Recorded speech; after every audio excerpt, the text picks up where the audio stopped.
চৈতন্য মহাপ্রভুর অবতারটা হলো সবার জন্য, জগতের সমস্ত পশু পাখি জীব জগৎ সবার জন্য।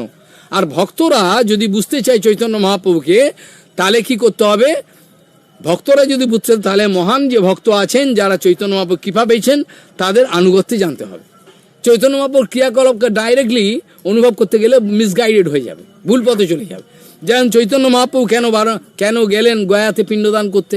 গয়াতে পিণ্ডদান করার অর্থ হলো, চৈতন্য মহাপ্রভু যদি না করেন তাহলে সমস্ত জীব বলে উনি ভগবান ছিলেন আমরা শুনেছি, উনি তো গয়া যাননি, পিণ্ডদান করেন, তো আমাদের দরকার নেই।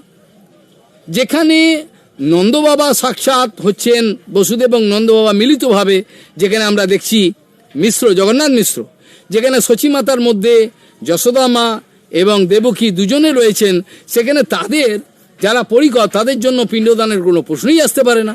কেন গেলেন? বলে সমস্ত জগতের লোকশিক্ষার জন্য তিনি গেছেন, কিন্তু পরে গুপ্তভাবে তিনি তার যাওয়ার উদ্দেশ্য বলেছেন, মূর্খ লোকগুলো এগুলো বোঝেনি, সেটা পরে বললেন ওখানে। এটা কিন্তু সাধারণ লোক বুঝলো না, সাধারণ লোক তার খালি গয়া যাওয়াটাই দেখলো, কিন্তু গয়া গিয়ে তিনি আসল কি উদ্দেশ্যে গেছেন সেখানে চৈতন্য মহাপ্রভু বললেন, গয়া যাত্রা আজ আমার সফল হলো যতক্ষণ আমার তোমার চরণ দর্শন হলো, সাধু দর্শন। এবং সেখানে তিনি দীক্ষা গ্রহণ করলেন গয়াতে বিষ্ণুচরণের কাছে।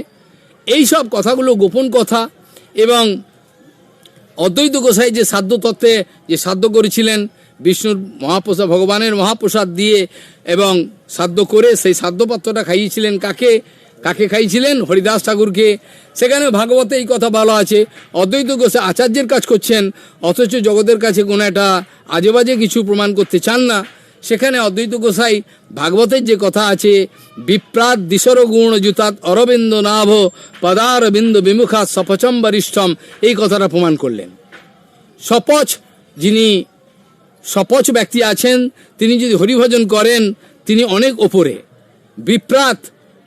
বিপ্রাত মানে বিপ্রত থেকে পঞ্চমী বিভক্তি হয়েছে।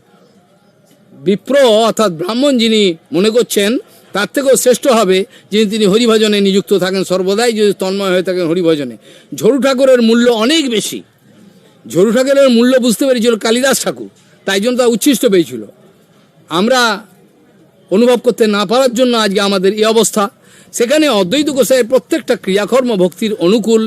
যেখানে হরিদাস ঠাকুর দুঃখ প্রকাশ করে বলেছিলেন, আচার্য আপনি আচার্য, আজকে আমাকে যে মহাপ্রসাদের থালাটা দিচ্ছেন এতে তো জগতের লোক আপনাকে নিন্দা করবে।